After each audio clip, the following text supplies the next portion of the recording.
है ना। यहाँ देखिएगा, ये आपकी इक्वेशन 1, ये इक्वेशन 2। विधि कौन सी लगानी है? प्रतिस्थापन विधि। कौन सी विधि से कर रहे हैं इसको हम सभी को? साफ साफ उसमें लिख रखा है कि इन सवालों को कौन सी विधि से करिए? प्रतिस्थापन विधि। अब उन्होंने बोल रखा है तो हम वही विधि अपनाएंगे, अगर नहीं बोलते तो हमारी इच्छा होती। लेकिन ये अलग बात है कि अभी हमने प्रतिस्थापन विधि ही करा है। कल अपन ने 4 विधि लिखी थी, एक ग्राफ विधि लिखी थी, एक प्रतिस्थापन, एक विलोपन और एक बीजगुणन। कौन सी? बीजगुणन। तो यहाँ पर वही कॉन्सेप्ट, किसी एक समीकरण से किसी एक चर का मान निकालो। यहाँ पर चर कौन होंगे? एक्स वाई नहीं दिख रहे हैं, यहाँ पर क्या है? एस और टी है। यहाँ पर चर क्या है? एस और टी। तो यहाँ पर अपन कर रहे हैं समीकरण 1 से एस माइनस टी बराबर कितना लिखा है? 3, है ना।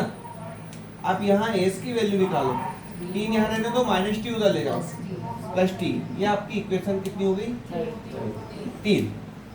अब चूंकि ये वैल्यू अपन ने कहाँ से निकाली है? 1 से निकाली है, इसे कहाँ रखेंगे? 2 में।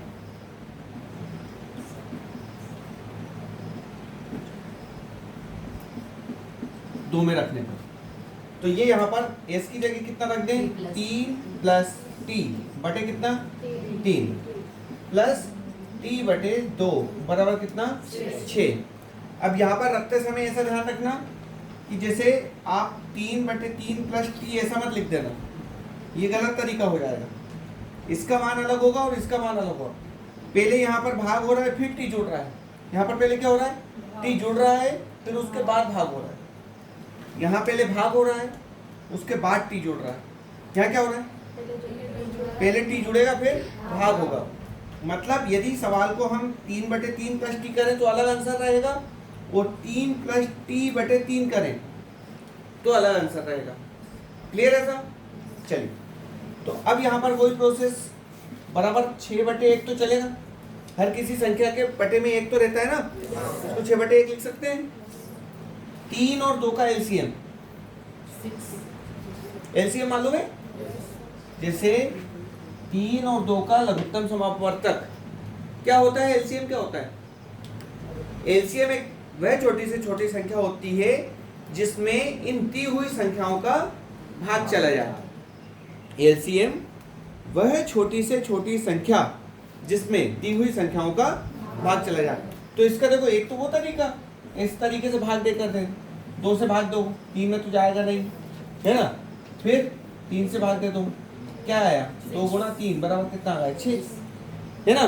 तो ये तो अपनी छोटी क्लास वाली बात हो गई। अब अपने को क्या करना है? सरल तरीका, मतलब एक शॉर्टकट तरीका ही अपनाना है। 3 और 2 में से निकालना था ना, है ना। इसमें बड़ी संख्या कौन सी है? 3 की 2? 3 का पहाड़ा पढ़ो, 3 एकम। इस 3 में 3 का भाग चला जाएगा, लेकिन 2 का नहीं जाएगा। 3 दूने 6, है ना। तो 6 में 3 का भाग चला जाएगा और 2 का भी चला जाएगा, है ना। 6 क्या होगा इसका? एलसीएम।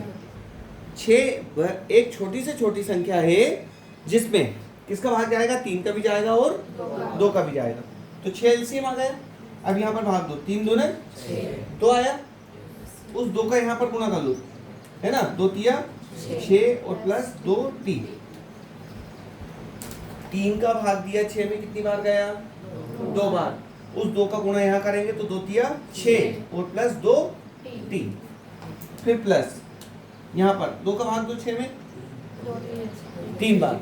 3 का गुणा टी में क्या नहीं दिख रहा क्या? हाँ, है ना।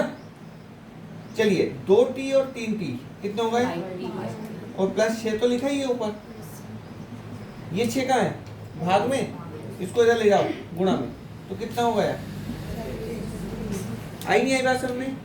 ऊपर वाले को 2t प्लस 3t 5t जोड़ दिया और 6 लिखा ही था प्लस 6। नीचे आपका ये 6 कहाँ था? भाग में। भाग से कहाँ चला जाएगा वो? गुणा में। तो 6 छन कितना हो गया? वो 36 हो गया। ये 5t यही रहने दो, 36, 6 को उधर ले जाओ, माइनस 6। 5t बराबर 36 में 6 घटा लो, 30। t बराबर 30 बटे 5। t बराबर कितना आ गया? 6 आ गया।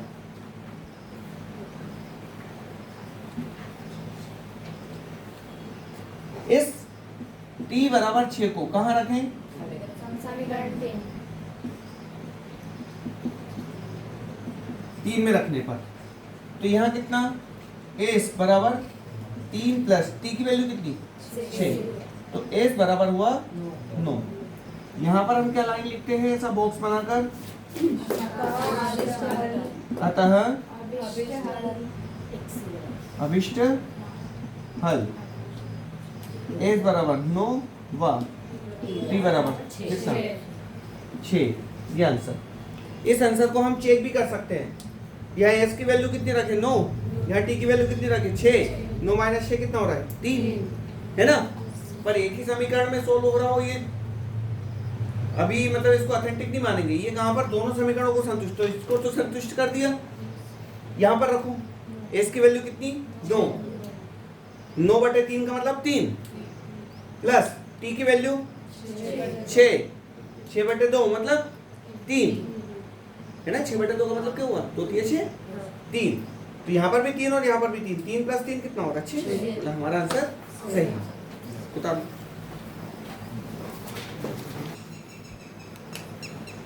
कि आपका 3x - y बराबर कितना लिखा हुआ है 3, 9x - 3y बराबर कितना लिखा है 9। हमारे पास जो व्यापक रेखीय समीकरण होता है a1x + b1y + c1 बराबर 0। दूसरा क्या होता है a2x + b2y + c2 बराबर 0। ये जितने भी समीकरण इन सवालों में दिए रहेंगे वो इसी प्रकार से बनेंगे, है ना? अब आप बोलो कि सर इधर 0 नहीं दिख रहा, तो आप 3 को इधर ले आओ तो -3 हो जाएगा, बराबर के इधर क्या बचेगा 0। मतलब अपन इसको कैसे लिख सकते हैं 3x - y और 3 को इधर लेकर आएंगे तो -3 बराबर 0। तो इसका कंपेयर हम किससे कर सकते हैं इससे, है ना? ऐसे सेकंड क्या है आपका 9x - 3y और ये 9 को इधर लेकर आएंगे तो -9 बराबर के उधर क्या बच जाएगा। इसका कंपेयर हम किससे कर सकते हैं इससे, है ना? अब इन सवालों की 3 स्थितियां बनती हैं।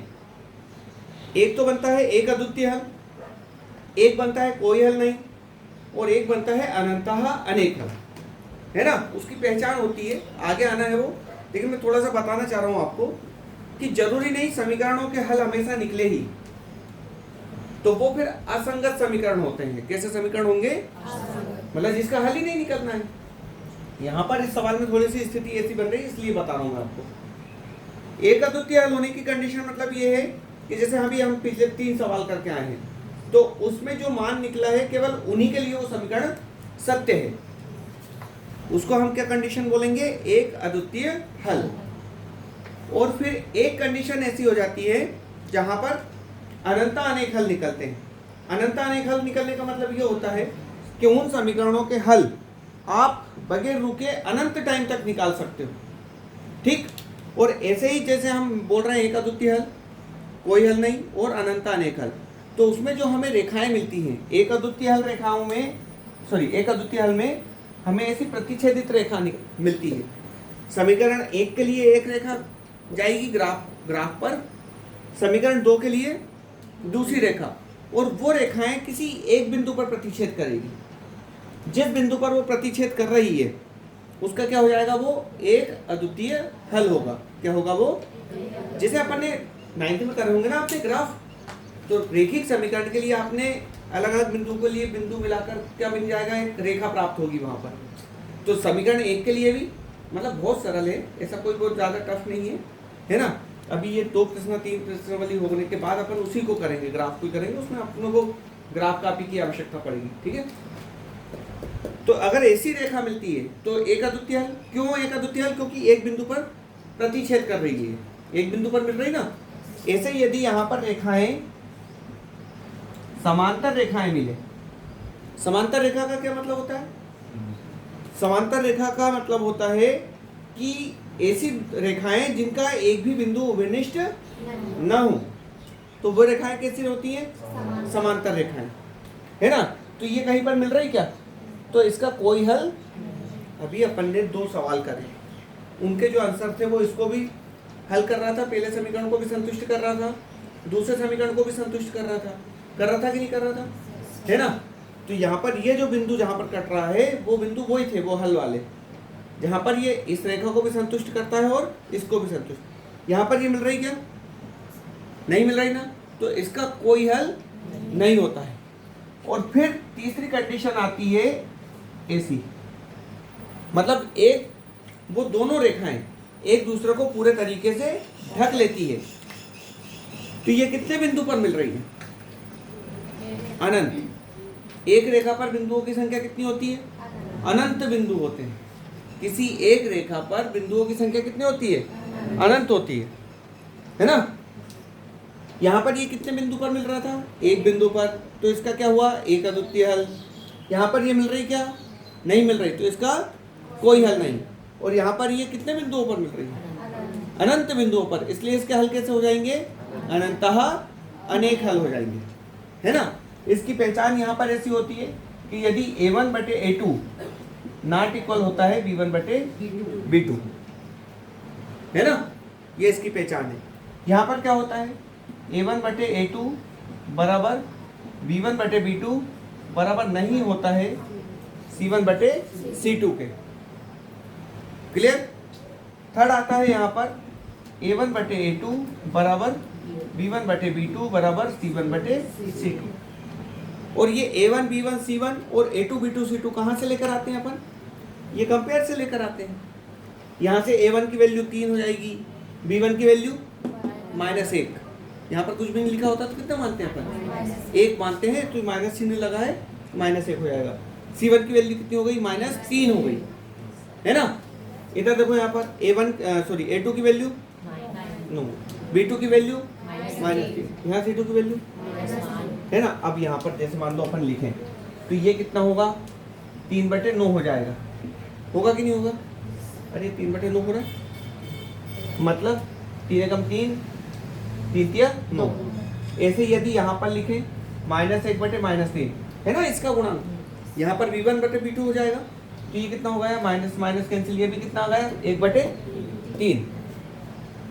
ये भी, और यहाँ देखें तो c1 बटे c2 -3 बटे -2, ये भी कट के कितना आया? 1/3। जब अपन ने a1 बटे a2 निकाला तो 1/3, b1 बटे b2 निकाला तो 1/3 और c1 बटे c2 निकाला तो वो भी 1/3। तीनों कैसे आ रहे हैं? एक बराबर आ रहे हैं। मतलब कौन सी कंडीशन लगी? ये कि ये कि ये लगी कि नहीं लगी? इसका मतलब क्या हुआ? इस समीकरण के क्या होंगे? अनंत अनेक हल।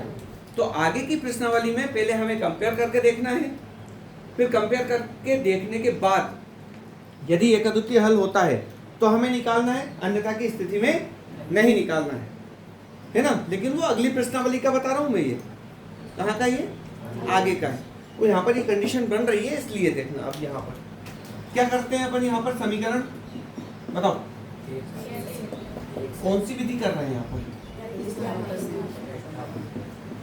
लिखते चलना इसको, इसलिए लिखते चलना कि हमें पता रहे, है ना। समीकरण 1 से क्यों निकालेंगे? समीकरण 1 से, हाँ, समीकरण 1 में ये y का गुणांक छोटा है, तो यहाँ पर आपने 3x माइनस वाई बराबर कितना लिखा? 3। ऐसा करो, 3x यही रहने दो, 3 को इधर ले आओ, -3 और y को उधर ले जाओ, प्लस का y। कोई दिक्कत है इसमें? या फिर इसको यूं भी लिख सकते हैं कि y बराबर 3x माइनस 3। मतलब अपन ने क्या करा है? -y को उधर लेकर गए हैं, 3 को इधर लेकर आए, ठीक। ये आपकी इक्वेशन क्या बन गई? 3। अब कहाँ रखें इसे? समीकरण 2 में रखने पर। समीकरण 2 कहाँ है? यहाँ पर। 9x माइनस 3, कोष्टक के अंदर y की वैल्यू 3x माइनस 3, यहाँ से, और बराबर कितना? 9। 9x इस 3 का अंदर गुणा करो, -9x यहाँ पर गुणा करेंगे तो प्लस का 9 बराबर 9, plus 9x minus 9x cancel, 9 बराबर क्या आ गया? है ना। क्या लिखेंगे? यह समीकरण असंगत है। कैसा है? मतलब वो x और y खत्म ही हो रहा है, उसके मान निकलेंगे नहीं। यहाँ पर कैसे हो जाएंगे? ये असंगत हो जाएंगे। कर लो इसको, आगे सोल्व नहीं होगा। फर्स्ट में है ना, फर्स्ट से निकाल लें, ये आपकी इक्वेशन फर्स्ट, ये सेकंड। समीकरण 1 से 0.2x प्लस 0.3y इक्वल 1.3। ये पॉइंट से दिक्कत तो नहीं होती है दशमलव वाले उससे। अब क्या होना है, अगर मान लो आता है थोड़ा तो मैं बता दूंगा, उसमें ज़्यादा कोई प्रॉब्लम नहीं है। जैसे 0.2 लिखा हुआ है ना, तो पॉइंट हटाकर यहाँ पर 10। और कभी भी ध्यान रखना है, जैसे मान लो 1.25 लिखा है ना, तो यहाँ पर कितना होगा 100 हो जाएगा। लेकिन अगर 1.2 ही लिखा है, कितना लिखा, तो यहाँ पर 0 मान लिया जाता है। मतलब उसका दशमलव के बाद का जो आगे का जो अंक है वो कितना मान लेते हैं अपन, 0। जैसे 1.5, तो 1.5 का मतलब कितना होता है, 1.5 होता है ना। तो हम आपको यहाँ 0 लगा के ही बताएंगे, मतलब ये कितना होता है, 1.5 भी नहीं होता, 1.50 होता है। कितना होता है, देखो अब वैसे यहाँ पर आपको प्रॉब्लम इसलिए नहीं होगी क्योंकि दशमलव के बाद कितने कितने अंक दिख रहे हैं, सब दूर एक एक अंक दिख रहा है। यहाँ पर भी दशमलव के बाद 1 अंक, यहाँ पर भी 1 अंक, यहाँ सब दूर 1 1 अंक है ना। यहाँ देखो 1 से यहाँ 0.2x यहीं रहने दो, 1.3 इसको उधर ले जाओ, माइनस 0.3 y है ना। अब यहाँ से x की वैल्यू निकाली तो 1.3 माइनस 0.3 y पूरे के बटे कितना, 0.2। ठीक है, इसको क्या नाम दे दें अपन, समीकरण 3 नाम दे दें। कितना नाम दें, समीकरण 3। अब इसे कहाँ रखें, समीकरण 2 में रखने पर, तो ये आया 0.4 गुणा x की जगह कितना रखें, 1.3 माइनस 0.3 y बटे 0.2। क्या हुआ, ये 0.4, x की जगह अपन ने ये पूरा मान रखा है यहाँ पर, है ना। और फिर कितना लिखूं मैं यहाँ पर, 0.5 y बराबर कितना, 2.3। क्या करा है अभी तक अपन, 1 से मान निकाला है और उससे कहाँ रखना है, 2। लिखते समय थोड़ा सा आराम से लिखो, अच्छे से लिखो, गलती होने के चांस कम हो जाएंगे। ठीक, अब ये बताओ, ये 0.4 और इसके भाग में कितना दिख रहा है यहाँ पर, 0.2। कितनी बार भाग जाएगा, 0.2 अरे 2 बार। कितनी बार जाएगा, यहाँ पर ये दशमलव से दशमलव तो खत्म ही हो रहा है, दशमलव से दशमलव खत्म हो रहा है। क्यों हो रहा है दशमलव से दशमलव खत्म, क्योंकि दशमलव के बाद यहाँ पर भी 1 अंक है और यहाँ पर भी 1 अंक है। यहाँ 2 दूनी कितना हो जाना है, 4 हो जाना है। कितना हो जाएगा, 2 दूनी 4, कंप्लीट एकदम। चलिए, तो ये आपसे कितनी बार कर सकता है, 2 बार। इस 2 का यहाँ पर गुणा कर लो, 2 का गुणा 1.3 में करेंगे, 2 तिया 2 एकम, इधर कितने अंक बाद दशमलव है, 1 अंक, तो यहाँ 1 अंक बाद दशमलव है, कितना हो रहा है, 2.6 है ना। फिर माइनस 0.3 में गुणा हम 2 का करें, 2 तिया 6 है ना।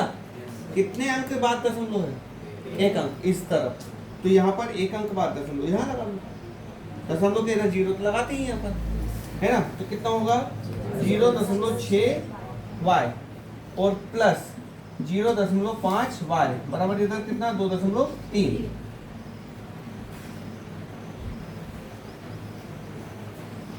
0.6 ये माइनस का है और ये प्लस का कितना है, 0.5। एक प्लस का होता है और एक माइनस का संख्या, तो संख्या क्या होती है, घट जाती है ना। तो 0.6 में से 0.5 घटाएंगे तो 0.1 है ना। वेरी गुड, काय का आएगा, माइनस का। यहाँ पर क्या है y, यहाँ पर क्या है y, तो ये भी क्या हो जाएगा y। तो इसको हम लिख सकते हैं 0.1 तो लिखने की आवश्यकता नहीं होती ना, लिख भी दो तो कोई दिक्कत नहीं है ना। और ये काय का है आपका, माइनस का, बराबर इधर कितना है, 2 दशमलव, अरे ये लिख लो बस, माइनस 0.1 वाई, बस है ना। उधर कितना है 2.3, इसको इधर ले जाओ, माइनस 2.3 सॉरी 6, तो माइनस 0.1 वाई बराबर, इसमें से इसको घटाओ तो 2.6 में से 2.3 घटेगा तो 0.3 आएगा। कितना आएगा 0.3, प्लस का माइनस का, माइनस का क्यों, तो माइनस का 0.3, हमें y की वैल्यू चाहिए, तो माइनस का 0.3 और माइनस का 0.1, माइनस से माइनस कैंसिल, दशमलव से दशमलव कैंसिल, y की वैल्यू कितनी आ गई 3 आ, y की वैल्यू कितनी आ गई 3। अब ये y की वैल्यू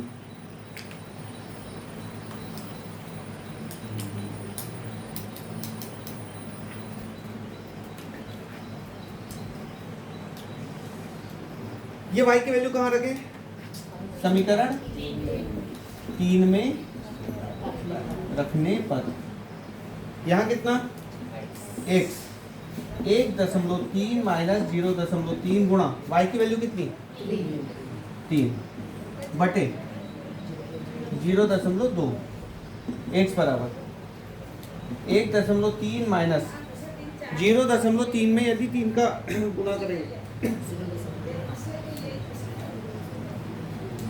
0.3 में गुणा 3 का करें, 3 किया 9, कितने अंक बाद दशमलव, 1 अंक बाद दशमलव,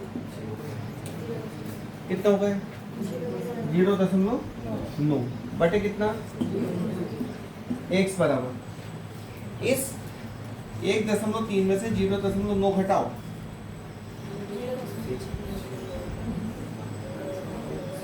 एक इधर लेंगे 13 में से 9 गए तो 13 में से 9 जाएगा 4, कितना 4, यहाँ पर दशमलव के नीचे दशमलव, ये कितना था, ये अब 0 बचा, 0 ये